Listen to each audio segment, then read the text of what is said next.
के करे। Music by Arya Sharma.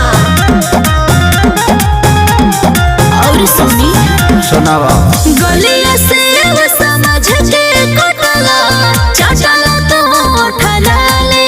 अच्छा गजरा गजरा